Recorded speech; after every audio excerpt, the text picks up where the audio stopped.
ہم نہیں مانتے ان کا یہ کردار کو نہیں مانتے، اور ان کا اگر خیال یہ ہے کہ وہ یہ ملک اس طرح چلے گا تو کیٹیگریکلی کہتے کہ ایبسولوٹلی ناٹ، یہ ملک اس طرح نہیں چلے گا۔ تو میں زیادہ باتیں اس پہ اچھا صاحب کو چھوڑوں گا کہ یہ باتیں اس پہ کرے۔ دو باتیں ہیں، ایک آپ کو میں حلفین کہتا ہوں، حلفین مجھے پاکستان کے اندر کسی عہدے کا، کسی پوزیشن کا کوئی شوق نہیں رہا۔ میں سینئر پوزیشن پہ رہا ہوں۔ عزت اور ذلت اللہ دیتا ہے، رازق خالق مالک اللہ ہے۔ یہ وہ جو بہت چھوٹی چیز ہوتی ہے، بہت چھوٹی چیز، مقصد اہم ہوتا ہے۔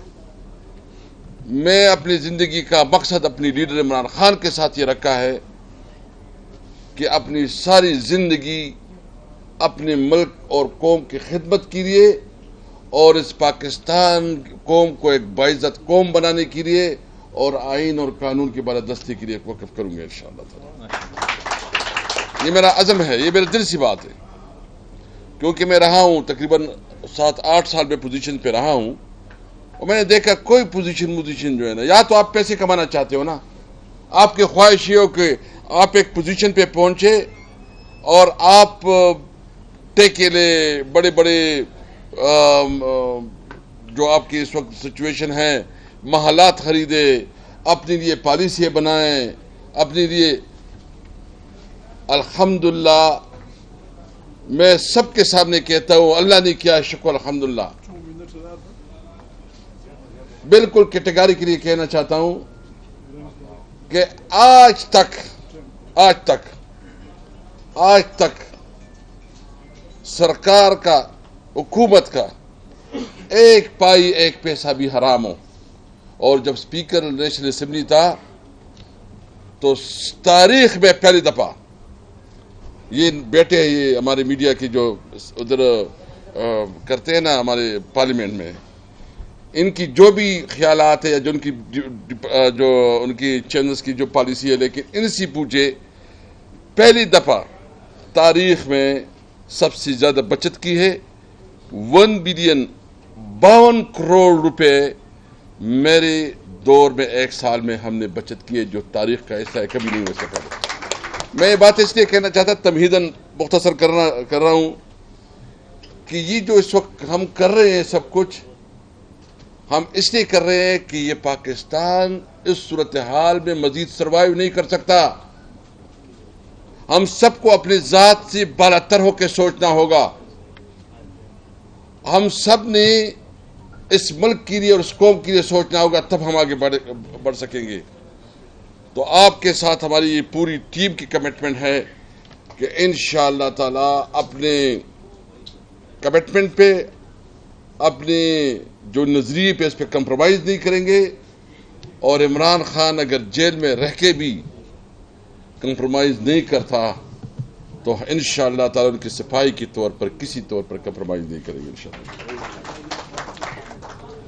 ایک دو باتیں آج ہوئے کہ پنجاب میں حامد رضا صاحب نے تو کہا کہ ہم اس کی دوسرے سمجھتے ہیں، لیکن کچھ دنوں سے جو یہ میڈیا کے اوپر کتھانیں بڑھتی جا رہی ہیں کہ اگر وہ ہماری نیشنل اسمبلی میں بھی ہوئی اور ادھر جو ابھی بل پاس ہوا، ان کو تکلیف یہ ہے کہ جتنی آزادی رائے اور جتنا میڈیا اور سوشل میڈیا میں جو اس وقت ان کی جو پالیسیاں ہیں جو سامنے آ رہی ہیں، تو ان کو اس کو بڑی تکلیف ہے، اور یہ ابھی میڈیا کو گلا دبانے کے لیے اور میڈیا کو چپ کرانے کے لیے اور میڈیا کو مزید اس کے اوپر پابندیاں لاگو کرنے کے لیے اس قسم کے یہ بل لا رہے ہیں۔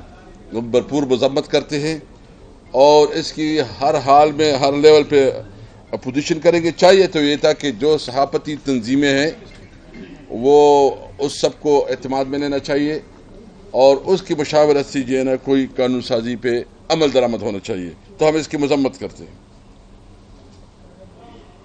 اس وقت 2-3 پولیٹیکل ایشوز ہیں، اس پہ خان صاحب کی آج مبارک ہو کہ ان کے خلاف جو جھوٹی مقدمات بنائے گئے ہیں اور تھوڑا بھی عدالت ہے جو ہے نا آج اس کے اندر میرٹ پہ سنیں تو کسی کیس میں کوئی گنجائش نہیں ہے. آج جو عدت کا کیس تھا اور خاص کر جو ٹیریان کا جو کیس تھا، دونوں کیسے وہ خارج ہو گئی ہیں. اور لیکن ہم نے ابھی پوچھنا ہے، ہم نے اس عدالتوں سے بھی پوچھنا ہے اور ان لوگوں سے پوچھنا ہے کہ جو عمران خان کو ناجائز طور پر آپ نے جیل میں رکھا اپنی ذاتی انتقام اور اپنی ذاتی بغض اور حسد کی وجہ سے، اور روزانہ جو کیسز آپ نے 200 سے زیادہ کیسز بنائے ہیں، ان کی جیل کی اوقات ان کو کون واپس کرے گا؟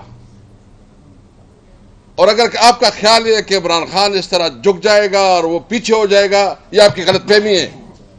عمران خان اس مٹی کا بنا نہیں ہے کہ جو آپ سمجھتے ہیں. آپ نے اس کے اوپر اگر جتنا بھی دباؤ ڈالا، آپ یہ یاد رکھیں عمران خان انشاءاللہ کھڑا ہوگا.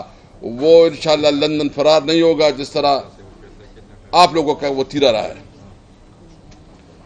ابھی میں ادھر کل گیا تھا پشاور، تو چیف منسٹر سے بھی ملاقات ہوئی اور جو ہمارا فوڈ منسٹر ہے اس سے بھی ملاقات ہوئی. میں تو حیران رہا، یعنی خیبر پختونخوا حکومت جو ہے نا وہ 6 لاکھ ٹن گندم خریدنا چاہتی ہے، اور ادھر جو کسانوں میں ہم گئے، جو کسانوں کا حال کیا گیا ہے، اور جس طرح کسانوں کو اگر وہ کوئی مظاہرے میں جانا چاہتے یا کوئی احتجاج کرنا چاہتے تو اس کو بلایا جاتا ہے کہ آپ نے اگر احتجاج کیا تو آپ کو یہ بھگتنا پڑیں گے. تو بھائی ہم تو آپ کو تو چاہیے، مریم بی بی کو تو چاہیے کہ وہ اس کی ایکسپورٹ کے لیے سوچے، کوئی اور طریقہ بنائے، لیکن بجائے اس کے ان کی بغض اور حسد کو دیکھیں کہ ان کو اتنی بغض اور حسد میں یہ خاتون آ چکی ہے کہ بجائے اس کے کہ وہ سپورٹ کرے، سہولت دے، انہوں نے بین لگا دیا. یعنی کس قانون کے تحت؟ یہ تو ہمارا آئین اور قانون کے، یہ کوئی انٹرنیشنل بارڈر تو نہیں ہے، یہ کوئی انٹرنیشنل بارڈر تو نہیں ہے. آپ کیسے اس کو روک سکتے ہیں؟ اور پھر جب ہم اسی ریٹ پہ لینا چاہتے ہیں 3900 اس کے اوپر جو فکس کیا ہے اس کے مطابق لینا چاہتے ہیں، پھر آپ کیوں روک رہے ہیں؟ خود نہیں خریدتے اور جانے بھی نہیں، خود خرید بھی نہیں رہے ہو اور جانے بھی نہیں. یہ تو کسان دشمنی ہے. اور انٹرسٹنگلی جو سکینڈل ہوا ہے اس کو دبانے کی کوشش کر رہے ہو. ابھی تک کوئی جو انہوں نے کمیٹی بنائی ہے، کمیشن بنایا ہے، اس کے کوئی نتیجہ نکلا؟ کوئی رزلٹ نکلا؟ لوگ آپ کے گربان میں ہاتھ ڈالیں گے. آپ کا اگر خیال یہ کہ تم اس کو جو ہے نا کیئر ٹیکر گورنمنٹ پہ ڈالو اور کیئر ٹیکر گورنمنٹ تم پہ ڈالے، یہ نہیں ہوگا. اگر آپ دبانا چاہتے ہیں کسان کو، یعنی پنجاب میں تو امن مارشل لا لگی ہوئی ہے. بھائی ہمیں آؤ خیبر پختونخوا میں جس نے جلسہ کرنا ہے آئے جلسے کے لیے، اس کو سیکیورٹی بھی دیں گے، اس کو سپورٹ بھی کریں گے. لیکن پنجاب میں جو حال ہے، چکزئی صاحب اور ہم گئے تھے، فیصل آباد میں ہمیں جلسے نہیں کرنے دی جا رہا ہے، ہمیں لاہور میں جلسہ نہیں کرنے دی جا رہا ہے، کراچی میں ہمیں نہیں کرنے دیا جا رہا ہے.